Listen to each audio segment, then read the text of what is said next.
Hello friends, movie updates എന്നതിലേക്ക് സ്വാഗതം. കാട്ടാള എന്ന് പറഞ്ഞ ഇടത്തിൽ സുനിൽ ഓൺബോർഡ് ആയിട്ടുണ്ടായിരുന്നു. അപ്പോൾ എന്തെങ്കിലും വർഗീസ് പെപ്പനായിട്ടുള്ള ഒരു ഫോട്ടോ കിട്ടിയിട്ടുണ്ട്. ഇപ്പോൾ അതിന് സ്ക്രീനിൽ കാണിക്കാം. പിന്നെ സ്ക്വിഡ് ഗെയിം 3 എന്ന് വെച്ചാൽ സ്ക്വിഡ് ഗെയിം എന്ന് പറഞ്ഞ സീരീസിന്റെ സീസൺ 3 പുറത്തിറങ്ങിയിട്ടുണ്ട്. പിന്നെ ധീര എന്ന് പറഞ്ഞ ഇടത്തിലത്തെ മരണമണി എന്ന് പറഞ്ഞിട്ടുള്ള പാട്ട് പുറത്തിറങ്ങിയിട്ടുണ്ട്. വീഡിയോ സോങ്ങാണ് പുറത്തിറക്കിയിട്ടുള്ളത്. പിന്നെ ഓഹോ എന്താൻ ബേബി എന്ന് പറഞ്ഞ ഇടത്തിന്റെ ട്രെയിലർ ജൂൺ 28 എന്ന് വെച്ചാൽ അന്ന് പുറത്തിറക്കുന്നുള്ള അറിയിച്ചിട്ടുണ്ടായിരുന്നു. എന്തായാലും അത് ഒരു ട്രെയിലർ ലോഞ്ചിലൂടെയാണ് പുറത്തിറക്കുന്നത്. അപ്പോൾ അതിൽ ചീഫ് ഗസ്റ്റ് ആയിട്ട് കാർത്തിർ എന്നുള്ള അറിയിച്ചിട്ടുണ്ട്. പിന്നെ ജൂനിയർ എന്ന് പറഞ്ഞ ഇടത്തിന്റെ ടീച്ചർ പുറത്തിറങ്ങിയിട്ടുണ്ട്. പിന്നെ വാസുദേവ സുത്തം എന്ന് പറഞ്ഞ ഇടത്തിന്റെ ഗ്ലിംസ് പുറത്തിറങ്ങിയിട്ടുണ്ട്.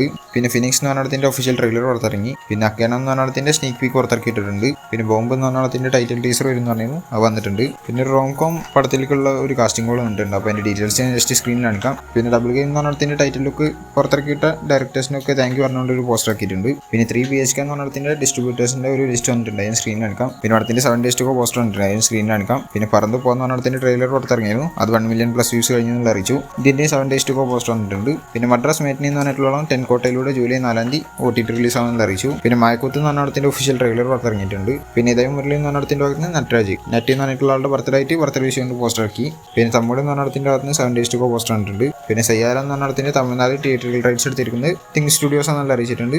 ഈ തിങ് സ്റ്റുഡിയോസ് തന്നെയാണ് അൽഫ എന്ന് പറഞ്ഞിട്ടുള്ള പടത്തിന്റെ തമിഴ്നാട് തിയേറ്ററിൽ റൈറ്റ്സ് എടുത്തിരിക്കുന്നത്. പിന്നെ കണ്ണപ്പ എന്ന് പറഞ്ഞിട്ടുള്ള പടം ഇന്നലെ റിലീസായിരുന്നു. പടത്തിന് മോശം അഭിപ്രായമാണ് കൂടുതലും കിട്ടിക്കൊണ്ടിരിക്കുന്നത്. പിന്നെ എസ് സൂര്യ വീണ്ടും ഡയറക്ഷനിലേക്ക് വന്നിരിക്കുകയാണ്. എന്തായാലും പടത്തിന്റെ പേരായിട്ട് ജസ്റ്റ് ഇപ്പോൾ കൊടുത്തിട്ടുള്ള കില്ലർ എന്നുള്ള രീതിയിലാണ്. തമിഴ്, തെലുങ്ക്, മലയാളം, കന്നഡ, ഹിന്ദി എന്ന് പറഞ്ഞ 5 ഭാഷകളിലായിരിക്കും പുറത്തിറങ്ങുക. എന്തായാലും ശ്രീകോകുലം മൂവീസാണ് ഇത് പ്രൊഡ്യൂസ് ചെയ്യുന്നത്. അപ്പോൾ 4 ഫോട്ടോസ് ഇട്ടിട്ടുണ്ട്. 4 സ്ക്രീനിൽ കാണിക്കുന്നുണ്ട്. പിന്നെ അല്ലവർജന്റെ 22ാമത്തെ പടം എന്ന് വെച്ചാൽ അറ്റ്ലി കേൾക്കുന്ന ആളാണ്. ആ പടത്തിൽ വിൽ സ്മിത്ത് ഒരു ക്യാരക്ടർ ചെയ്യുന്ന രീതിയിൽ കേൾക്കുന്നുണ്ട്. അതിന്റെ കൺഫർമേഷൻ ഒന്നും കിട്ടിയില്ല, പക്ഷെ അങ്ങനെ കേൾക്കുന്നുണ്ട്. ഇപ്പോൾ പിന്നെ ബബ്ബ എന്ന് പറഞ്ഞിട്ടുള്ള ദിലീപിന്റെ പടത്തിൽ മോഹൻലാൽ ഒരു ഷൂട്ടിന് ജോയിൻ ചെയ്യേണ്ടത് എന്നുള്ളത് പറഞ്ഞിട്ടുണ്ടായിരുന്നു. ജൂലൈ 4 എന്നുള്ളതാണ് കേട്ടത്. എന്തായാലും ആ ഷൂട്ടിൽ ഒരു ഗോഡൗൺ ഫൈറ്റ് ആണ് ഷൂട്ട് ചെയ്യാൻ പോകുന്നുള്ള രീതിയിൽ കേൾക്കുന്നുണ്ട്. അത് മാത്രമല്ല അതിൽ ബ്ലാക്ക് ആൻഡ് ബ്ലാക്ക് എന്ന് വെച്ചാൽ ബ്ലാക്ക് തുണി ബ്ലാക്ക് ഷർട്ട് ഇട്ടിട്ടായിരിക്കും മോഹൻലാലിന്റെ കോസ്റ്റ്യൂം ഉണ്ടാവുക എന്നുള്ളത് കേൾക്കുന്നുണ്ട്. അങ്ങനെയാണെങ്കിൽ ഗംഭീരമാവും. പിന്നെ ഓസ്റ്റിൻ ഡാൻ എന്ന് പറഞ്ഞിട്ടുള്ള ആളുടെ ആദ്യത്തെ ഡയറക്ഷനിൽ ഒരാളും പോണ പടത്തിൽ മോഹൻലാലിലേക്കും നായകനായി എത്തുക എന്നുള്ള രീതിയിൽ കേൾക്കുന്നുണ്ട്. എന്തായാലും ഒരു പോലീസ് കോമഡി രീതിയിലുള്ള പടമായിരിക്കും എന്നുള്ളതാണ് കേൾക്കാൻ സാധിച്ചത്. രതീഷ് രവി എന്ന് പറഞ്ഞിട്ടുള്ള ആളാണ് പടത്തിന്റെ കഥ എഴുതുന്നത്. എന്തായാലും ആഷിഖ് ഉസ്മാൻ ആയിരിക്കും പ്രൊഡക്ഷൻ എന്നുള്ളത് കേൾക്കുന്നുണ്ട്. പിന്നെ ലബ്ബർ പന്ത് എന്ന് പറഞ്ഞതിന് ശേഷം തമിഴ് അരസൻ പച്ചമുത്ത് എന്ന് പറഞ്ഞിട്ടുള്ള ആൾ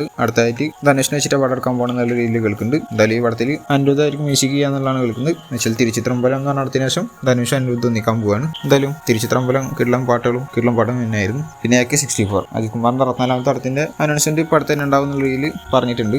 ഒരു ട്വിറ്റർ പേജിൽ നിന്ന് കിട്ടിയിട്ടുള്ളതാണ്. എന്തായാലും അടുത്ത് തന്നെ ഉണ്ടാവും എന്നുള്ളതാണ് അറിയാൻ സാധിക്കുന്നത്. ആദിക് രവിചന്ദ്രനാന്നുള്ള രീതിയിലൊക്കെ കേട്ടിരിക്കും. ആരെ വരെ എന്നുള്ള എന്തായാലും കൺഫേം ആയി കഴിഞ്ഞാൽ പറയാം. പിന്നെ ഫൗജി എന്ന് പറഞ്ഞിട്ട് ഒരു പടം വരുന്നുണ്ട്. എന്നുവെച്ചാൽ അനുരാഗോപുടി സീതാരാമത്തിന് ശേഷം പ്രഭാസിനെ വെച്ചെടുക്കുന്ന പടമാണ്. ആ പടത്തിന്റെ ഒരു സ്റ്റില്ല് ലീക്ക് ആയിട്ടുണ്ട്. അതിന് സ്ക്രീനിൽ കാണിക്കാം. അതാണ് സ്റ്റില്ല് കണ്ടിട്ട് നല്ല പടമുള്ള ചാൻസസ് ഒക്കെ ഉണ്ട്. പിന്നെ രശ്മികാന്താന്റെ ഇതുവരെ കാണാത്ത രീതിയിലുള്ള ഒരു ക്യാരക്ടർ ആയിട്ടുള്ള അതിന്റെ ടൈറ്റിൽ പുറത്തിറങ്ങുന്ന രീതിയിൽ പറഞ്ഞിട്ടുണ്ടായിരുന്നു. എന്തായാലും ഫസ്റ്റ് ലുക്ക് കൊടുക്കുന്നതാണ് പോസ്റ്റർ പുറത്തിട്ടിട്ടുള്ളത്. മൈസ എന്നാണ് പടത്തിന്റെ പേര് കൊടുത്തിട്ടുള്ളത്. മെയിൻ കഥാപാത്രം രശ്മികാന്താൻ തന്നെയാണ്. എന്തായാലും കിട്ടും പോസ്റ്റർ ആയിട്ടാണ് എനിക്ക് തോന്നിയത്. പോസ്റ്റർ ഞാൻ സ്ക്രീനിൽ കാണിക്കാം. ഇപ്പോൾ ഞാൻ എൻ്റെ ഫിലിമായിട്ടാണ് പുറത്തിറങ്ങാൻ പോകുന്നത്. പിന്നെ ദുൽഖർ സൽമാന്റെ ഞാൻ പോണ പടങ്ങളിൽ കാന്ത എന്ന് പറഞ്ഞിട്ടുള്ളതാണ് ഫസ്റ്റ് റിലീസ് ആവുക. അത് സെപ്റ്റംബറിലായിട്ട് റിലീസ് ആവുന്നതാണ് കേൾക്കുന്നത്. ഡേറ്റ് ഒന്നും കൺഫേം ആയിട്ടില്ല. അതേമാതിരി ആയി കഴിഞ്ഞാൽ തെലുങ്കിൽ നിന്നാണ് വരാള് ആകാശം ലോക്കട്ടാരാന്ന് പറഞ്ഞിട്ടുള്ള അത് ഡിസംബറിലായിട്ടും വരും എന്നുള്ള കേൾക്കുന്നുണ്ട്. അതിൻ്റെ ഡേറ്റ് കൺഫേം ആയിട്ടില്ല. എന്തായാലും 2 ഗംഭീരമായി വരട്ടെ. അപ്പോൾ ഇതിലുള്ള അപ്ഡേറ്റ്സിന് കിട്ടാൻ ചാനൽ സബ്സ്ക്രൈബ് ചെയ്യുക. അടുത്തൊരു വീഡിയോ കാണുന്നതായിരിക്കും. ബൈ.